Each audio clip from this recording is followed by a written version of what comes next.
అత్యవసరంగా పెట్టాల్సినటువంటి పరిస్థితిని కాంగ్రెస్ ప్రభుత్వం కల్పించింది. అంటే మాకు తెలంగాణ సాధించిన పార్టీగా రాజకీయాల కంటే కూడా ఈ రాష్ట్రము, ఈ రాష్ట్ర ప్రయోజనాలు, ఈ రాష్ట్ర ప్రజల మంచి చెడే మాకు చాలా ముఖ్యం.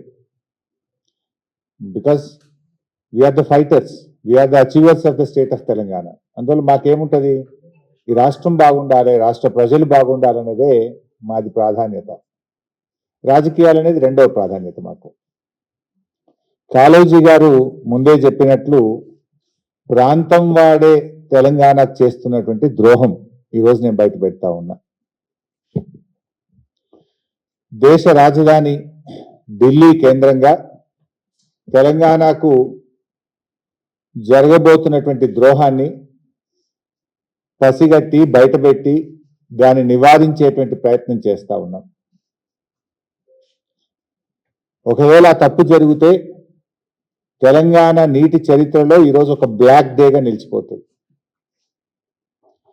గోదావరి జలాల అక్రమ తరలింపు విషయంలో బీఆర్ఎస్ పార్టీ మొదటి నుంచి కూడా ఈ రాష్ట్ర ప్రభుత్వాన్ని అప్రమత్తం చేస్తూనే వస్తుంది. మీకు కూడా తెలుసు, నేను గతంలో కూడా డాక్యుమెంట్స్ కూడా బయట పెట్టాను. ఎందుకు అంటే మేము మాట్లాడు బ్యాక్ డేట్లో ఉత్తరాలు పంపుడు, ఇవన్నీ మీకు గతంలో కూడా పంపిన. నేను ఇదే భవన్లో ప్రెస్ మీట్ పెట్టంగానే ఒక 3 అవర్స్లో నిన్న డేట్ అని ఉత్తరం రాస్తాడు ఉత్తమ్ కుమార్ రెడ్డి. మాకేమో స్టేట్ ఇంట్రెస్ట్ కనుక వాళ్ళకు పట్టింపు లేదు. మేము పదే పదే ఆ విషయాలు బయట పెడుతూ రాష్ట్ర ప్రభుత్వాన్ని మేము అప్రమత్తం చేస్తుంటే ఇంకేదో ఫేస్ సేవింగ్ కోసం బ్యాక్ డేట్లు వేసి నా ప్రెస్ మీట్ అయినాక 5 గంటలకు 3 గంటలకో 4 గంటల తర్వాత ఇన్ని ప్రెస్ నోట్లు లెటర్లు కేంద్ర ప్రభుత్వానికి ఈ రాష్ట్రం రాసింది. డాక్యుమెంట్స్ కూడా అన్ని నేను రిలీజ్ చేస్తున్నా. ఇకపోతే అంటే పరిస్థితి ఏమైందంటే మొద్దు నిద్రపోతుంది ఈ ప్రభుత్వం, కుంభకర్ణుడిలాగా నిద్రపోతా ఉంది. ముళ్ళుగట్టబట్టి పొడిస్తే తప్ప ఈ ప్రభుత్వం నిద్రలేస్తలేదు. అది గోదావరి బనకచెర్ల ప్రాజెక్ట్ అయినా, గోదావరి నల్లమల్ల సాగర్ ప్రాజెక్ట్ అయినా జరిగేది మాత్రం గోదావరి జలాల దోపిడీ, జరిగేది మాత్రం తెలంగాణకు నష్టం. ప్రాజెక్టు పేరు మారింది తప్ప ఆంధ్రప్రదేశ్ జలదోపిడిని మాత్రం ఆపలేదు. ఈ జలద్రోహం విషయంలో కత్తి బాబు గారిది, పొడిచేది రేవంత్ రెడ్డి. ఎందుకంటే కేసీఆర్ గారు చెప్పేటోళ్ళు కత్తి ఆంధ్రోళ్ళది, పొడిచేటోడు మనోడే ఉన్నాడు అన్నట్టు ఇవాళ ఈ గోదావరి జలద్రోహం విషయంలో కత్తి బాబు గారిది, పొడిచేటోడు రేవంత్ రెడ్డి గారు. ఇప్పుడు సమైక్య రాష్ట్రంలో ఆనాడు కృష్ణా నదీ జలాల్లో తెలంగాణకు తీరని ద్రోహం చేసింది కాంగ్రెస్.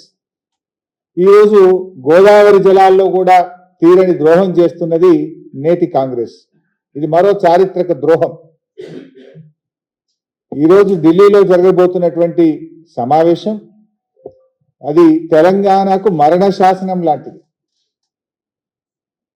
పోలవరం నల్లమల్ల సాగర్ విషయంలో మొదటి నుంచి కూడా రేవంత్ రెడ్డి గారి ప్రభుత్వం ఒక ప్లాన్డ్గా ఆంధ్రప్రదేశ్ ప్రభుత్వానికి సహకరిస్తూ వస్తుంది. ఇప్పుడు ఆ కుట్రల తీరు మీకు తెలియదేం కాదు. ఢిల్లీలో మీటింగ్ జరిగినప్పుడు ఆనాడే మీటింగ్ పోవద్దు నువ్వు అని, పోనంటూనే మీటింగ్కు పోయిండు. సంతకం పెట్ట అంటూనే సంతకం పెట్టిండు. ఎజెండాలో లేనే లేదని బుకాయించిండు. కమిటీ వేయను అన్నాడు, కమిటీ వేసిండు.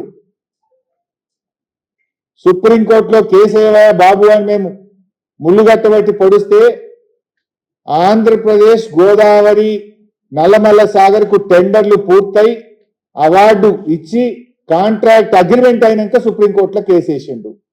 పోనీ వేసిన కేసు అన్న చక్కగేసిండు అంటే చెల్లని విరిట్టేసిండు, మళ్ళీ వాపసు తెచ్చుకున్నాడు. దానికి సూటు బూట్ వేసుకొని పోయిండు ఉత్తమ్ కుమార్ రెడ్డి సుప్రీంకోర్టుకు. చెల్లని విరిట్టేసి దాన్ని వాపసు తెచ్చిండు. ఇదంతా చూస్తే ఏమైతుంది, మీటింగ్ ముందు ఢిల్లీలో పోనో మీటింగ్ పోయినావు, ముఖ్యమంత్రుల మీటింగ్ ఎజెండాలో లేనే లేదని బుకాయించే ప్రయత్నం చేసినావు.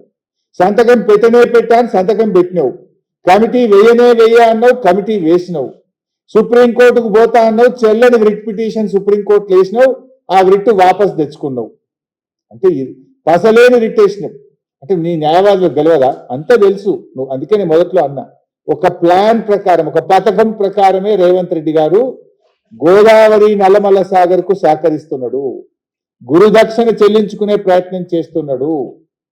ఇవాళ ఢిల్లీలో జరిగే మీటింగ్ కూడా ఆంధ్రప్రదేశ్ ఒత్తిడితో కేంద్ర ప్రభుత్వం నిర్వహిస్తున్న మీటింగ్ ఇది. అందరికీ తెలుసు ఢిల్లీలో ఎవరున్నారు ప్రభుత్వం? బీజేపీ తెలుగుదేశం పార్టీల సంయుక్త ప్రభుత్వం కేంద్రంలో ఉన్నది. ఢిల్లీలో ఉన్నది తెలుగుదేశం ప్రభుత్వం. ఇలా ఆంధ్రప్రదేశ్ లో ఉన్న అధికారంలో ఉన్న పార్టీ ఢిల్లీలో కూడా అధికారాన్ని పంచుకుంటుంది. రెండు రాష్ట్రాల్లో తెలుగుదేశం బీజేపీలు అధికారాన్ని పంచుకుంటున్నాయి. ఆంధ్రప్రదేశ్ ఒత్తిడితోనే ఢిల్లీలో మీటింగ్ జరుగుతూ ఉంది. మరి ఆ మీటింగ్ కు ఇవాళ తెలంగాణ ఇంజనీర్లు మధ్యాహ్నం 2 గంటలకు హాజరు కాబోతా ఉన్నారు. పేరుకే జల వివాదాల మీటింగ్, ఎజెండా మాత్రం 200 టీఎంసీల గోదావరి నీళ్లను పోలవరం ద్వారా నల్లమల్ల సాగర్ కు రాయలసీమ ప్రాంతాన్ని తరలించేటువంటి ఒక కుట్ర జరుగుతూ ఉంది. మీటింగ్ లో ఆ రోజు కూడా ముఖ్యమంత్రుల మీటింగ్ లో మొదటి ఎజెండాలో మొదటి పాయింటే గోదావరి బనకచెర్ల ప్రాజెక్టు. ఇవాళ కూడా ఆ 200 టీఎంసీలు తరలించేటువంటి ఒక కుట్ర జరుగుతూ ఉంది. మరి ఈరోజు ఎందుకు ఈ మీటింగ్ హాజరవుతున్నారు? ఇప్పుడు మన రాష్ట్రం నేను లాస్ట్ టైం కూడా హెచ్చరించిన, అసలు ఈ కమిటీకి మీరు ఏనే వేయద్దు, ఈ కమిటీకి ఒప్పుకోవద్దు అని చెప్పి నేను ఏ రోజంటే 30 డిసెంబర్ 2025 రోజు ఈ తెలంగాణ భవన్లో ప్రెస్ మీట్ పెట్టినా. 30 డిసెంబర్ 2025 నువ్వు మీటింగ్లా పోనన్నావు, మీటింగ్ పోయినావు, ఎజెండాలో లేదన్నావు, ఎజెండాలో ఉన్నది, సంతకం పెట్టా అన్నావు, సంతకం పెట్టినావు, చెల్లని కేసు వేసినావు, రిట్టు వాపస్ తెచ్చుకున్నావు, నువ్వు మోసం చేస్తున్నావు అని ఈయన దొంగతనాన్ని అంతా బయట పెట్టినా. అప్పుడు నేను ప్రెస్ మీట్ 30వ తారీఖు పెడితే చాలా కీలకమైంది ఇది. 1వ తారీఖు ఒక ఉత్తరం రాసింది. 30వ తేదీ నేను ప్రెస్ మీట్ పెట్టంగానే మన రాష్ట్ర ప్రభుత్వం 1వ తేదీ నాడు ఇది ఢిల్లీకి రాసిన ఉత్తరం. ఏం రాసిందో నేను చదివి వినిపిస్తా. 30 నాడు నేను తిన్నా, ఇది రాష్ట్రానికి ద్రోహం చేస్తున్నావు, ఇది అన్యాయము, అసలు నువ్వు మీటింగ్కి ఎట్లా పోతావు, నువ్వు ఎజెండాలు ఎట్లా పెడతావు అని ఈ ప్రభుత్వాన్ని మొత్తం బండారం బయట పెట్టి వీళ్ళు చేస్తున్న ద్రోహాన్ని రాష్ట్ర ప్రజల ముందు పెడితే 30 నాడు ప్రెస్ మీట్ పెడితే 1వ తారీఖు నాడు ఇది ఢిల్లీకి రాసిన ఉత్తరం. ఈ ఉత్తరంలో ఏం రాసిందో నేను చదివి వినిపిస్తా. However, the state of Andhra Pradesh is proceeding with illegal activities of construction and further preparation of DPR against the instructions of MOJS. It is further understood that the government of Andhra Pradesh is proceeding with the preparation of DPR of Nallamalla Sagar and CWC is also proceeding ahead with appraisal of its PFR. అంటే ఆంధ్రప్రదేశ్ ముందుకు పోతుంది, సిడబ్ల్యూసిలో కూడా ఈ tender ఈ యొక్క DPR appraisal ప్రక్రియ కొనసాగుతుంది. ఇది నేను చెప్పలే, మన తెలంగాణ రాష్ట్ర ప్రభుత్వం ఢిల్లీకి రాసిన ఉత్తరంలో ఆంధ్రప్రదేశ్ నల్లమల్ల సాగర్ మీద ముందుకు పోతుంది, కేంద్ర ప్రభుత్వం కూడా సిడబ్ల్యూసిలో నల్లమల్ల సాగర్ అనుమతుల ప్రక్రియ కొనసాగుతుంది అని స్పష్టంగా మీరు రాసిన ఉత్తరమే.